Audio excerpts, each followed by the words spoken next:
Morgan Wallen. Morgan Wallen's March album, One Thing at a Time, recently made headlines after spending 11 consecutive weeks on top of the Billboard Hot 100. It has now spent the most consecutive weeks in a row at the top of the Billboard Hot 100 since the 1998 Titanic soundtrack, which had a 16-week run, and the first album to spend its first 11 weeks at the top of the Billboard Hot 100 since Whitney Houston's Whitney. I'm not really a country fan, so needless to say, I wasn't really the biggest fan of Morgan Wallen or the new album, but when I was assigned to write an album review for this for my school magazine, I listened to it and I gave it a 4 out of 10, which funnily enough was the same score that Pitchfork gave it, which makes me feel like I was a little bit too harsh. My main critique when I listened to the album was that it was too long. How long, you might ask? 2 hours. 2 hours and 36 songs, and not most of them were not good. It was not a good album. It was very bloated, boring, hard to listen to, 36 songs and 2 hours of my life that I spent listening to that album. Most of the songs weren't great. Some of them were okay. Some of them were pretty good, but none of the songs felt connected in any cohesive theme because there was 36 songs and 2 hours, and it was a very distracted album. This is a problem that Wallen himself recognizes. In an interview, he said, "We ended up cutting 36 songs for the album, so it was kind of hard to find a theme or storyline throughout the album." Maybe cut some songs? With all that in mind, and seeing as the album is still being talked about 11 weeks later, I decided to jump back in and force myself to listen to Morgan Wallen's One Thing at a Time again and see if I could fix it. How? Hi, my name is Ethan, and I cut down Morgan Wallen's One Thing at a Time from a bloated 36 songs to a cohesive 15-track album. For starters, we need some standards. The 3 C's. Content, whether or not a song matches in our overall theme for the album. Quality, whether or not the song's good or not. And streams. If a song's popular, it's safe. We want this new album to be plausibly just as popular as the original. We also want to decide what storylines and themes we want to focus on because Wallen apparently didn't. In the few times I listened to the album, the most interesting things that I found were the themes of alcoholism and relationship and how they're intertwined. Specifically, talking about Wallen's reliance on alcohol, how it's damaging his life, his relationships, and also how those relationships have the ability to pull him in and out of states where he feels like he needs to be dependent on alcohol. With that storyline and general theme established, we can go through all of the songs and decide what we're keeping and what we're cutting. Born with a Beer in My Hand. This is the first song of the album, and it starts off singing, "What do you expect from a redneck? Hail, I was born with a beer in my hand." It sets the tone of struggling with alcohol and relationships and family. Pretty good song, good themes, we're keeping it. Last Night. The song's all about liquor leading to love and regret and conflict. It's not my favorite, but it's very popular, so it's safe. Keep it. Everything I Love. It's a bad song. Cut it. Man Made a Barn. Keep it. It's not going to be the best song on our new version of the album, but it is sad, sweet, and personal, and it makes sense. Devil Don't Know. In this song, he says, "Devil don't know this kind of hell," talking about losing his girl. It's kind of a bar. We'll give him that. We're keeping it. One Thing at a Time. This song is a certified banger. This is probably 3 of the 4 points I gave this album. Absolute gold. Actually, the only actual song I genuinely enjoyed in this 36-song album. We're keeping it.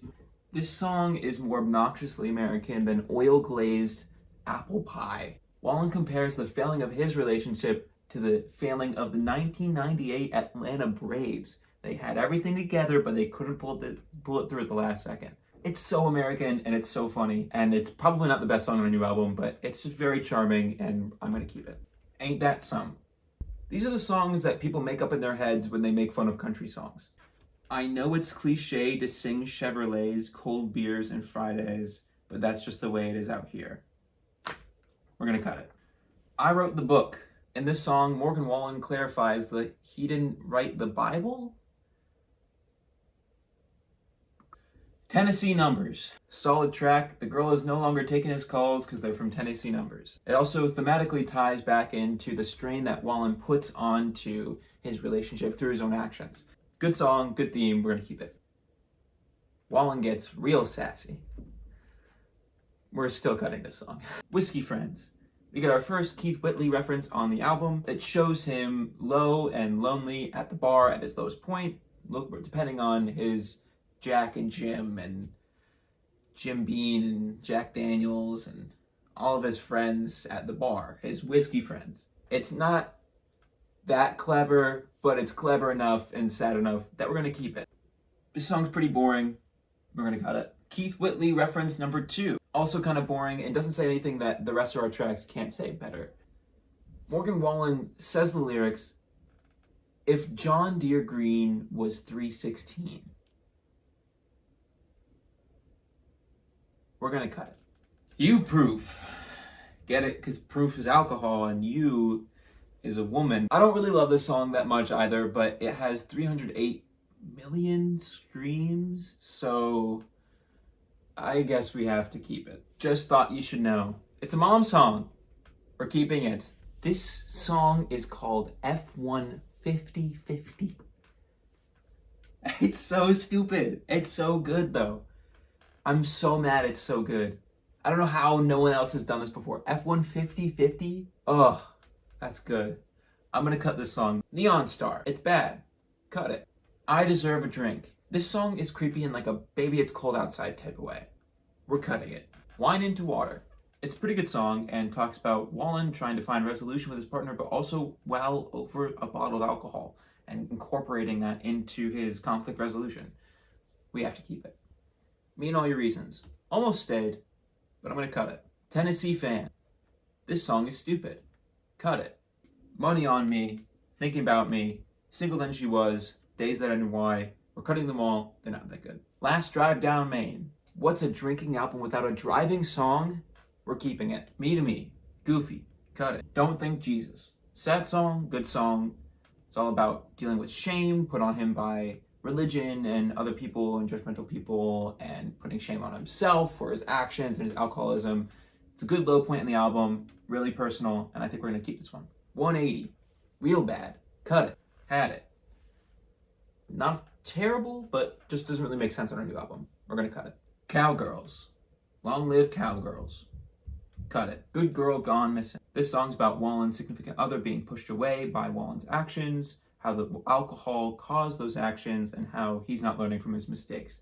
This makes perfect sense for our album, and it's also a pretty good song.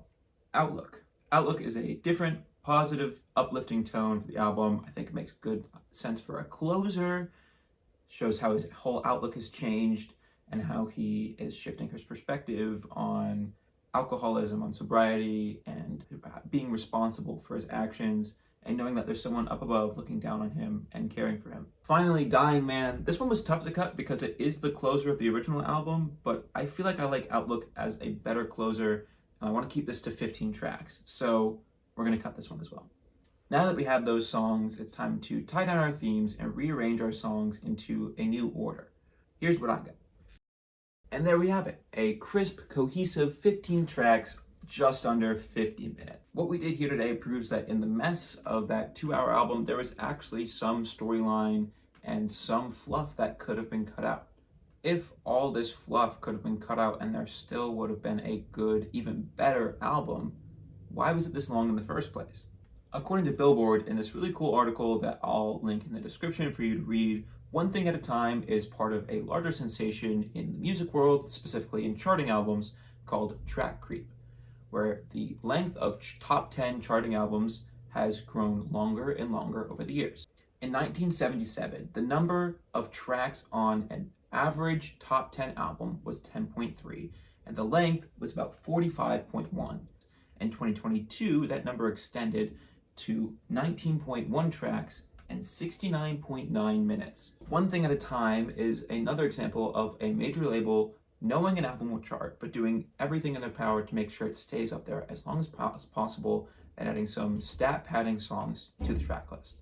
Although it's worth pointing out, to be fair, that even if One Thing at a Time only had 18 songs, its 18 most popular songs, it still would have charted its debut week and probably would have continued to chart for many weeks to continue. Still, the bloated track list does help it stay on the chart, and it definitely helps with streaming royalties. All this to say, maybe Wallen and his team don't care about making a succinct album that doesn't make you sit through it for 2 hours. Maybe this chunky, slim, thick country girl of an album was meant to bring Morgan to the top of the charts and keep him there for as long as possible. And if there's one thing life continues to teach me, country girls make do. Thanks for watching.